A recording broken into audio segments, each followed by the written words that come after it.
52 BC. Julius Caesar is having a pretty good day. He has just cornered his ultimate rival, Vercingetorix, in the hilltop fortress of Alesia. Inside, 80,000 furious Gallic warriors. Outside, 60,000 highly disciplined Roman legionaries. For Caesar, this is checkmate.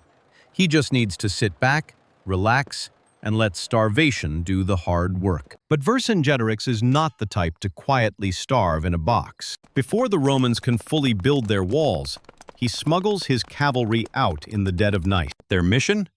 Ride to every corner of Gaul, tell every tribe, and bring back the biggest army the world has ever seen. A few days later, a Roman scout comes running to Caesar, completely out of breath. He reports that a relief force is coming. Not just a few guys, but 250,000 of them. Suddenly, Caesar is the one trapped. The hunter is about to become the hunted. Inside the hill, 80,000 enemies. Outside, 250,000 more. And the Romans? Squished right in the middle. Most generals would panic. They would retreat. But Caesar? He just smiles. He tells his men, if they want to trap us, fine. We will build the craziest defense the world has ever seen. For weeks, the Roman army doesn't fight. They dig, they chop, they build. They construct an 18-kilometer ring of fortifications facing inward to keep Vercingetorix trapped. But remember the 250,000 guys coming from behind?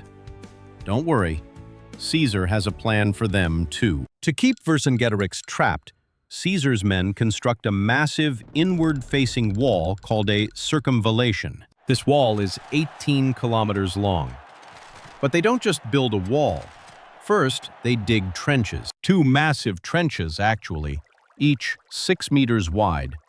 They even divert a local river to fill one of them with water. Behind the trenches, they build a wooden wall 4 meters high, complete with watchtowers every 25 meters. But Caesar knows his men can't man the entire 18-kilometer wall at once. If the Gauls charge in full force, they might break through.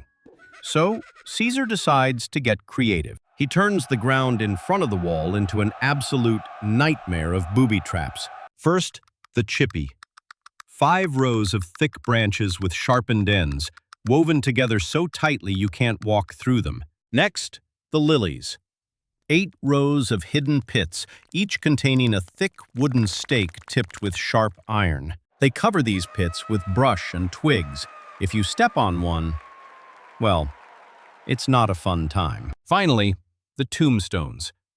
Iron hooks attached to wooden blocks, buried completely under the dirt. Step on one of those, and your foot is impaled. The entire field is a deadly obstacle course. Vercingetorix watches from his hill, completely paralyzed. His 80,000 men are locked inside a cage of wood and iron. The inner ring is complete. Caesar's trap is perfect. But Caesar's smile quickly fades. A scout arrives. The outer army is here. 250,000 Gallic warriors have answered Vercingetorix's call. On the horizon, a massive cloud of dust blocks out the sun. The earth literally shakes. Caesar realizes the true scale of the nightmare he is in. This isn't just an army. It's a tidal wave of angry warriors completely surrounding his camp. Let's look at the numbers.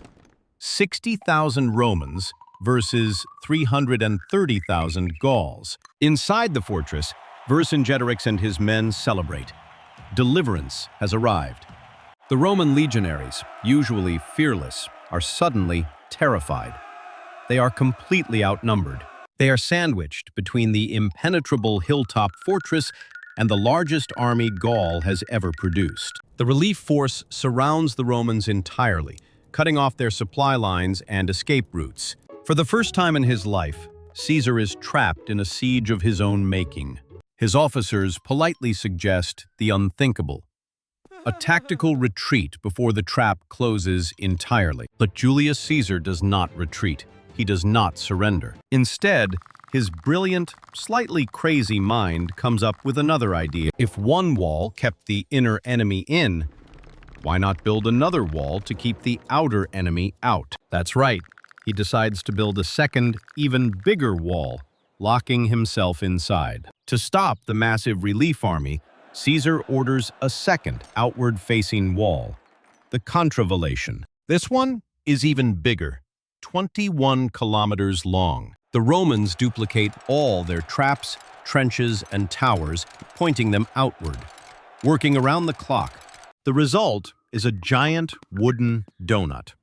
The Romans are safely baked inside the dough. When the 250,000 Gauls finally arrive, they expect to crush the Romans like bugs. Instead, they hit a literal wall of wood, iron, and hidden death traps. From their high watchtowers, Roman artillery rains down a relentless storm of projectiles.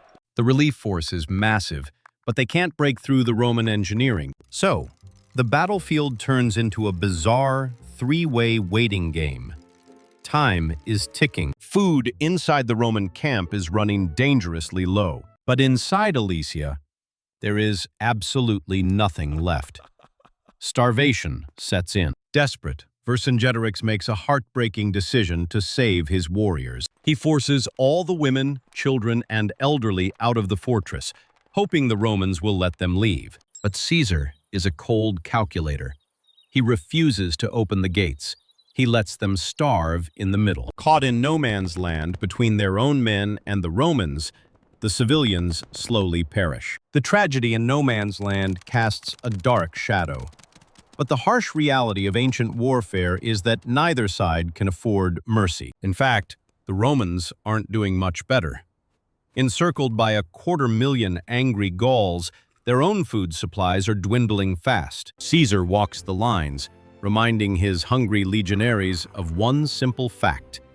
If they break, every single one of them will be slaughtered. Inside Alesia, Vercingetorix hears the sound he's been waiting for. The outer relief army is finally making their move. The strategy is simple but devastating. A simultaneous, massive assault from both the inside and the outside. The ultimate squeeze. Tens of thousands of Gauls charge the outer walls. They bring ladders, grappling hooks, and fascines, bundles of sticks to fill the Roman trenches. Seeing the attack begin, Vercingetorix leads his starving men down the hill, crashing into the inner Roman defenses. For the Roman legionaries, the nightmare becomes real. They are forced to fight back to back, defending two walls at the exact same time. A relentless rain of javelins, stones, and arrows darkens the sky. The noise is deafening, but the Gauls quickly discover why Caesar spent weeks digging in the dirt. The traps. The hidden lilies and tombstones shred the Gallic charge. Entire waves of warriors are stopped dead in their tracks before even reaching the wooden walls. From a high vantage point, Caesar watches the chaos with absolute icy calm. He sends reinforcements wherever the line weakens, unable to breach the spiked palisades, and taking heavy losses from the traps, both Gallic armies are forced to pull back. But the relief army commanders aren't giving up. They scout the entire 50-kilometer Roman perimeter, searching for a flaw, and they find it. A weak point in the Roman lines caused by a steep hill called Mount Rhea. If they strike there, the wall will fall. The Gallic commanders select 60,000 of their fiercest, most elite warriors. Under the cover of darkness, they secretly march behind Mount Rhea, hiding and waiting for the perfect moment. At exactly noon the next day, the Romans are greeted by a terrifying roar. The surprise attack begins. 60,000 Gauls charge violently downhill from Mount Rhea, slamming directly into the weakest part of the Roman outer wall. The impact is devastating. But the nightmare is only half complete. Hearing the war cries from outside, Vercingetorix unleashes his own starving warriors from the inside. The Romans are now officially fighting a massive two-front war. The giant wooden donut is being squeezed from both sides. This time, the Gauls are prepared.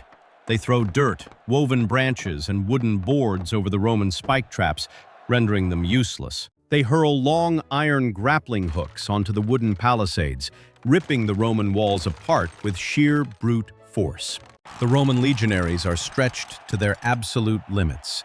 If either wall breaks, it's all over. Amidst the chaos, Caesar stands on a high watchtower, his mind working like a supercomputer. He sees the outer wall at Mount Rhea buckling. He dispatches his most trusted commander, Labienus, with 6 cohorts to hold the line. But even Labienus isn't enough. The sheer weight of 60,000 Gauls is too much.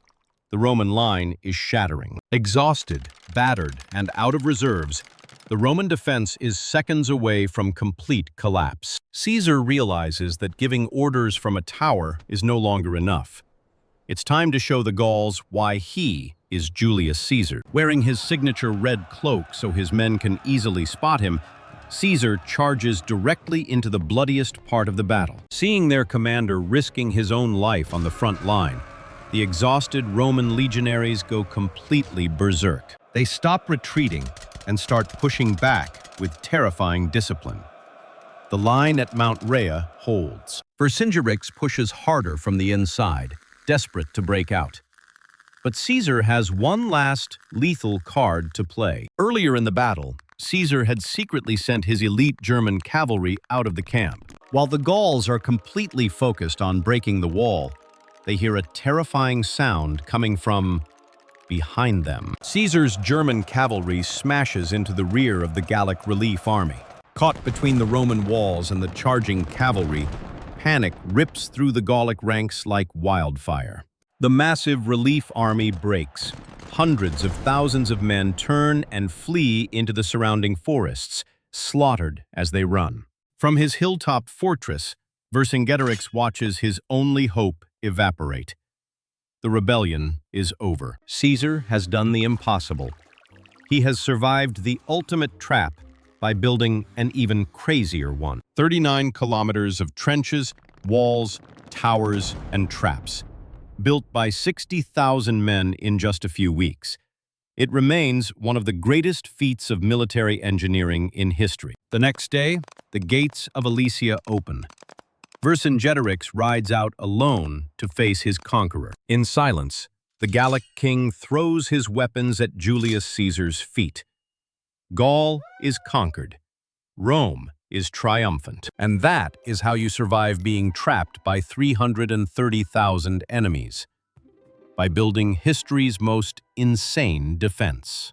With Vercingetorix captured and sent to Rome in chains, the Gallic rebellion is crushed permanently. Gaul, a massive territory covering modern-day France and Belgium, is fully absorbed into the expanding Roman Republic. But the human cost of Caesar's 8-year campaign is staggering.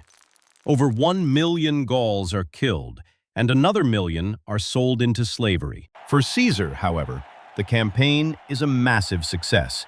He becomes the richest and most famous man in Rome, which, ironically, terrifies the Roman Senate. They realize their top general has become way too powerful. This fear sets the stage for a brutal civil war, the fall of the Republic, and the rise of the Roman Empire. But none of that would have happened if Caesar had died in Gaul. If the double wall hadn't worked. The Battle of Alesia remains a masterclass in military engineering. 39 kilometers of fortifications built in just a few weeks. It wasn't won with magic or overwhelming numbers or even superior weapons. It was won with dirt, wood, and a frankly insane amount of digging. Caesar realized that if you can't fight your way out of a trap, you just build a bigger trap around yourself and wait. It takes a special kind of crazy to look at 250,000 angry enemies surrounding you and say, "Good. Now I have them right where I want them." Thanks for watching Legend Logic. Don't forget to subscribe for more historical deep dives.